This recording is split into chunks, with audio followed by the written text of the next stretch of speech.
Hello everyone, welcome to Saraswati academy.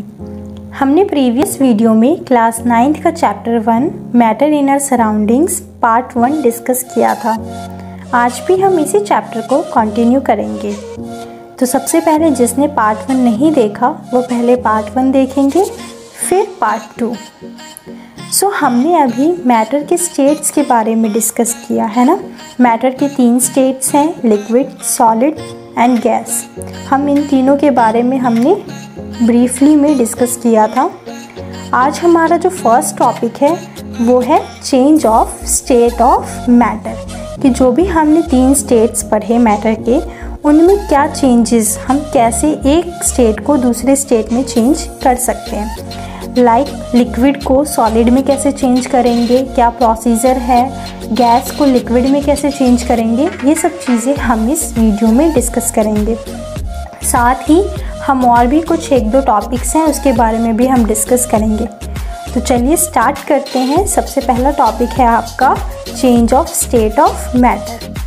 हमने basically matter के 3 physical states पढ़े, तो उस हिसाब से 2 वेज हैं जिससे हम मैटर के फिजिकल स्टेट को चेंज कर सकते हैं। तो वो 2 कौन कौन से तरीके हैं? फर्स्ट है आपका by changing temperature and second one is by changing pressure. मतलब हम 2 तरीक़ों से, या तो हम टेम्परेचर में कोई चेंजेस करें तो, या तो हम प्रेशर में कोई चेंजेस करें तो, हम इन दो चेंज करके हम लोग किसी भी फिज़िकल स्टेट को चेंज कर सकते हैं। तो चलिए कैसे करते हैं। सबसे पहले हम effect of change of temperature के बारे में डिस्कस करेंगे। मतलब टेम्परेचर को चेंज करके, टेम्परेचर में इफ़ेक्ट करके हम कैसे क्या चेंज कर सकते हैं स्टेट्स को, उनके बारे में 1 बाय 1 डिस्कस करेंगे। तो सबसे पहला चेंज है आपका सॉलिड टू लिक्विड चेंज, कि सॉलिड फॉर्म से लिक्विड में चेंज करने का क्या प्रोसीजर है, हम कैसे कर सकते हैं। और इस प्रोसेस को हम मेल्टिंग भी कहते हैं। ठीक है। तो the process in which a solid substance changes into a liquid on heating is called melting और फ्यूजन, कि वो प्रोसेस जिसमें हम किसी भी सॉलिड सब्सटेंस को चेंज करते हैं लिक्विड में, और वो कैसे करते हैं, उनको हीट करके। इसलिए इस प्रोसेस को हम लोग मेल्टिंग भी कहते हैं और फ्यूज़न भी कहते हैं। और जिस पॉइंट पे मतलब जो हीटिंग का आपका टेम्परेचर है, जिस पॉइंट पे वो हीट कर रहा है, मेल्ट कर रहा है, वो पॉइंट क्या कहलाता है? Melting point.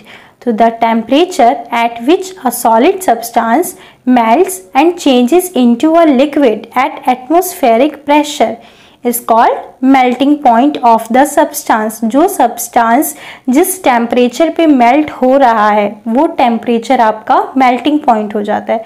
For example, the ice melts at a temperature of 0 degree Celsius to form liquid water. हमारा जो आइस होता है वो सॉलिड की फॉर्म में होता है, बट जब वो मेल्ट करता है तो किस टेम्परेचर पे करता है? 0 डिग्री सेल्सियस पे। क्या फॉर्म करने के लिए? लिक्विड वाटर फॉर्म करने के लिए। तो जो टेम्परेचर है इसका 0 डिग्री सेल्सियस, वो टेम्परेचर क्या कहलाएगा उसका? उस सब्सटेंस का, उस आइस का melting point. So the melting point of ice is 0 degree Celsius. ठीक। नेक्स्ट पॉइंट है आपका लिक्विड टू गैस चेंज। अब लिक्विड से गैस में जो चेंज होती है स्टेट, उस प्रोसेस को हम बॉइलिंग और वेपराइजेशन भी बोलते हैं। The process in which a liquid substance changes into a gas rapidly on heating is called boiling, कि वो प्रोसेस जिसमें लिक्विड सब्सटेंस जो है गैस में चेंज होता है, लगातार बहुत तेज से उसको हीट प्रोवाइड करके, बॉइलिंग करके, तो वो जो है आपका क्या कहलाएगा? बॉइलिंग प्रोसेस या वेपराइजेशन। आपने देखा होगा नॉर्मल आप वाटर को जब आप बॉईल करते हो तो काफ़ी टाइम बाद जब वो अच्छी तरह उसका टेम्परेचर, उसका जो बॉइलिंग पॉइंट आ जाता है, तो वो फिर वेपर की फॉर्म में आपको दिखाई देता है, जिसको हम स्टीम बोलते हैं। ठीक है। तो वो प्रोसेस क्या कहलाएगा? वेपराइजेशन। और इसमें the temperature at which a liquid boils, वो टेम्परेचर जब लिक्विड जो है बॉयल करना स्टार्ट हो जाता है rapidly at a atmospheric pressure is called boiling point of the liquid, उस लिक्विड का वो बॉइलिंग पॉइंट कहलाता है। For example, when water is heated to a temperature of 100 degrees Celsius, it boils rapidly to form a gas called steam। कि जब भी हम water को हीट करते हैं तो वो टेम्परेचर किस पे बॉयल करना स्टार्ट हो जाता है, 100 डिग्री सेल्सियस पे, और इससे वो गैस की फॉर्म लेता है, और वो गैस किस फॉर्म में मिलते हैं हमें, स्टीम की फॉर्म में।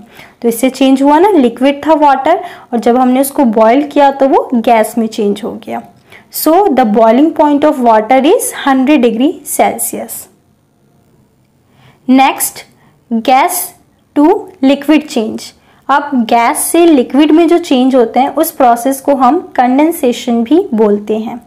The process of changing a gas या और vapour to a liquid by cooling is called condensation. अभी हमने इससे पहला वाला जो पॉइंट पढ़ा उसमें हमने वाटर को बॉयल किया था वेपराइजेशन बनाने के लिए, वेपर की फॉर्म में, है ना। और अब जो हम प्रोसेस पढ़ रहे हैं उसमें क्या है कि हम वेपर को कूल डाउन करते हैं एज अ लिक्विड बनाने के लिए। तो सिंपल सी अगर हम भाषा में कहें तो कंडेंसेशन क्या है, condensation is the reverse of boiling और वेपराइजेशन।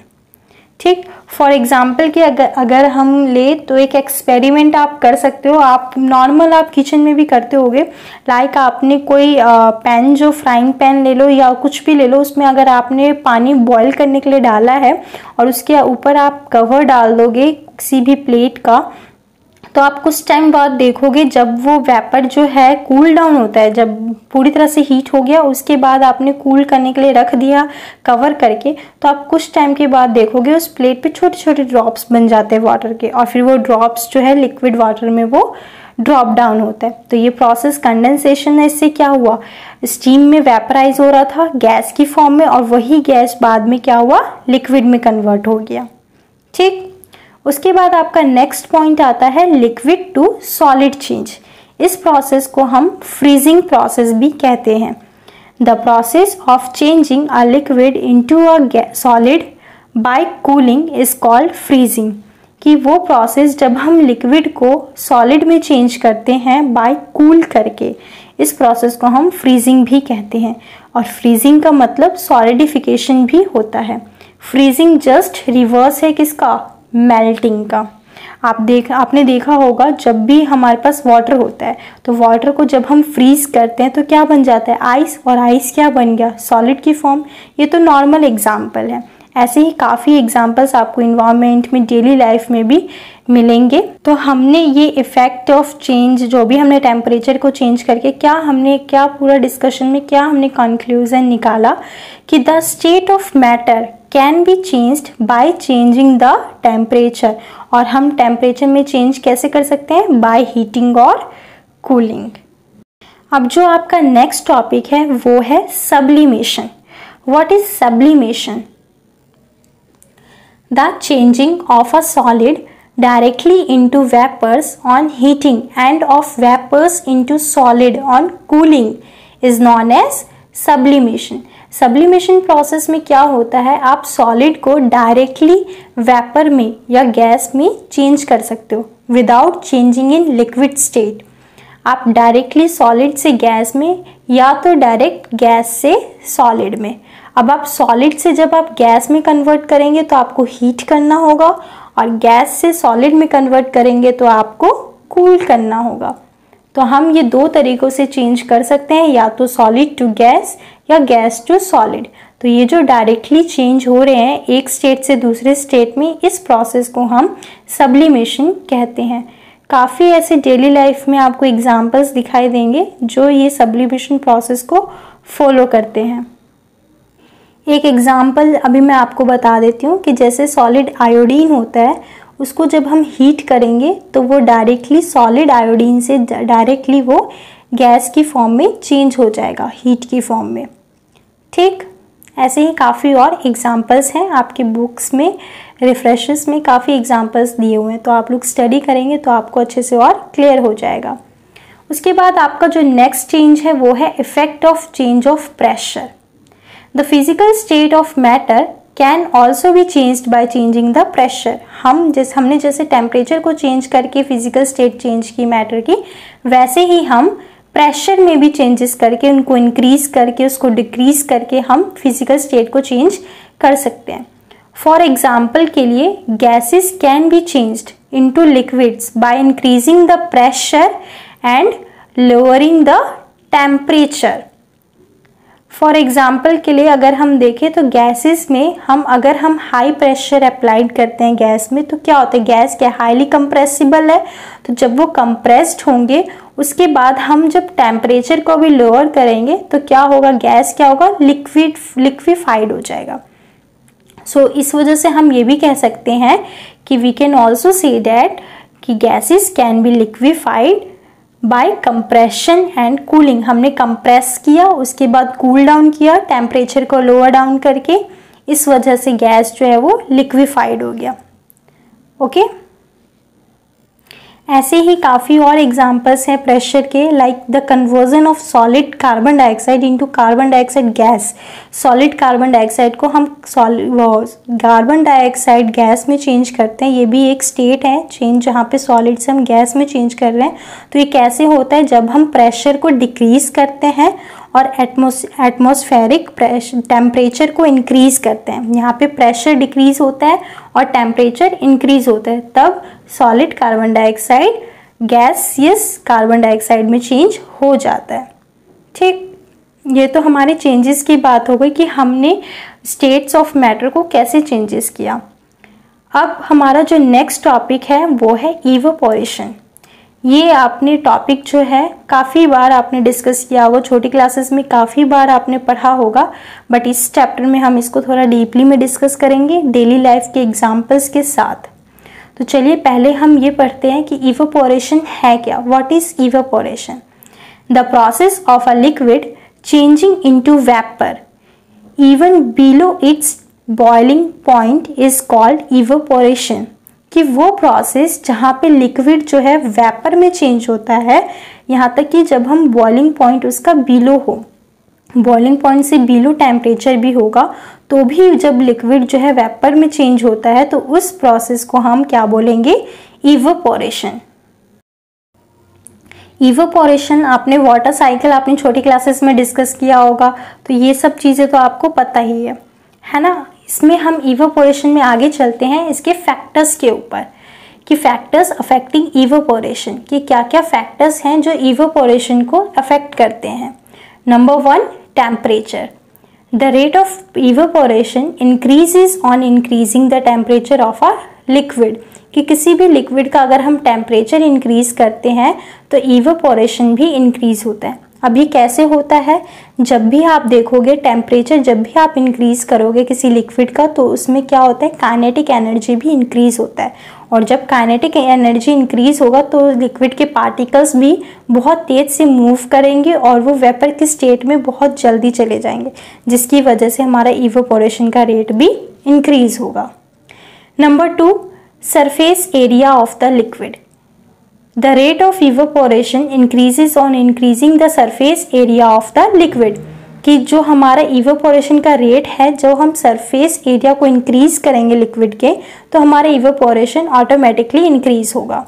फॉर एग्जाम्पल के लिए अगर आप सेम लिक्विड, अगर आप वाटर का सेम लिक्विड जो है या तो आप टेस्ट ट्यूब में रखो या किसी चाइना डिश में, दोनों में रखिए, उसके बाद आप थोड़ी देर में देखोगे कि कौन जल्दी इवेपोरेट होता है, कौन होगा, चाइना डिश वाला। क्यों? क्योंकि इसमें जो सरफेस एरिया है वो ज़्यादा है। ऐसे ही हम डेली लाइफ का एग्जांपल ले तो we spread out the washed wet clothes while drying to increase the surface area for the rapid evaporation of water present in them. कि हम जब भी गीले कपड़ों को सुखाने के लिए डालते हैं तो सरफेस एरिया उसका ज़्यादा होता है, तो वो जल्दी ड्राई हो जाता है। ये हमारा डेली लाइफ का एग्जांपल है। Number 3, humidity of air. सबसे पहले तो ह्यूमिडिटी क्या है, what is humidity? The amount of water vapours present in air is represented by the term called humidity. कि जो भी वाटर वेपर हमारे एयर में प्रेजेंट होता है उसको हम ह्यूमिडिटी कहते हैं। तो जब ह्यूमिडिटी लो होगा एयर में तो इवेपोरेशन हाई होगा, और क्यों? वाटर इवेपोरेट्स बहुत जल्दी होगा, लेकिन जब ह्यूमिडिटी हाई होगा तो हमारा इवेपोरेशन लो हो जाएगा। ठीक है। Number 4, wind speed. हमारे इवेपोरेशन लिक्विड का इंक्रीज होता है जब हमारी विंड स्पीड भी इंक्रीज होती है। तो ये हमारे फैक्टर्स थे जो हमारे इवेपोरेशन को अफेक्ट करते हैं। इवेपोरेशन में ही एक पॉइंट आता है आपका cooling caused by evaporation. Evaporation की वजह से कूलिंग इफेक्ट भी होता है। हमारे डेली लाइफ में बहुत से ऐसे एग्जांपल्स हैं। मैं अभी आपको 3 एग्जांपल्स ऐसे कुछ बताऊंगी जो हमारे डेली लाइफ की है। Number 1, during hot summer days water is usually kept in an earthen pot, we can call it matka, to keep it cool. कि आपने देखा होगा समर टाइम में जब बहुत ज़्यादा गर्मी होती है, जिन लोगों के पास फ्रिज नहीं होता, रेफ्रिजरेटर नहीं होता गांव विलेजेस वगैरह में, तो वो लोग क्या करते हैं, मटका रखते हैं अपने घरों में पानी को ठंडा रखने के लिए।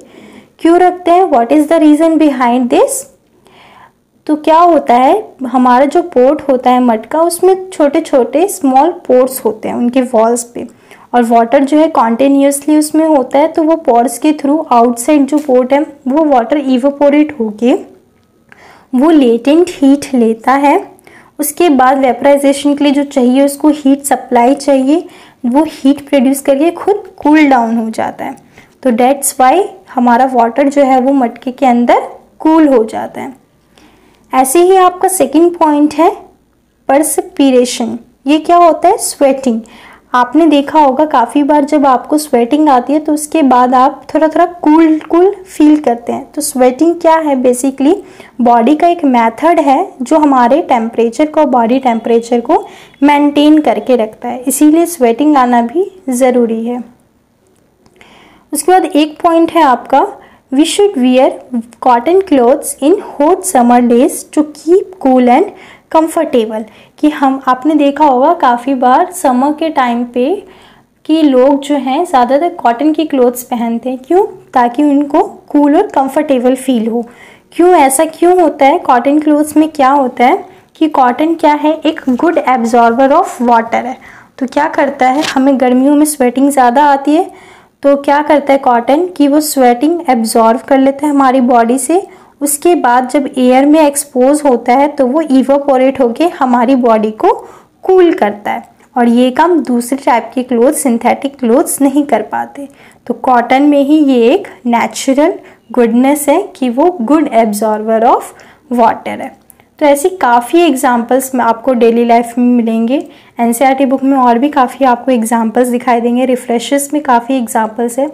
तो आप लोग अब इसको एक बार पढ़ोगे तो आपको और अच्छे से क्लियर हो जाएगा और इंटरेस्ट आएगा इसको पढ़ने में, क्योंकि ये हमारा क्या है, डेली लाइफ के एक्सपीरियंसेस बेस्ड है कि ऐसा क्यों होता है, आप लोगों को रीज़न पता चलेगा। तो ये चैप्टर यहाँ पे आपका कंप्लीट है। जो भी थ्योरेटिकल बेस था वो सारा चैप्टर इसमें कवर हो गया है। अब आप लोग क्या करोगे, एक बार कंप्लीट चैप्टर दोबारा से एनसीईआरटी की हेल्प से रीड आउट करोगे, समझोगे, उसके बाद क्वेश्चंस को सॉल्व करने की कोशिश करोगे। नेक्स्ट क्लास में आपको मैं इसके इम्पॉर्टेंट क्वेश्चंस जो प्रीवियस ईयर्स में आ चुके हैं और जो एग्ज़ाम के पॉइंट ऑफ व्यू से देखा जाए तो इम्पॉर्टेंट है, उस क्वेश्चंस के बारे में हम लोग डिस्कस करेंगे। तब तक के लिए keep learning, keep watching. Thank you.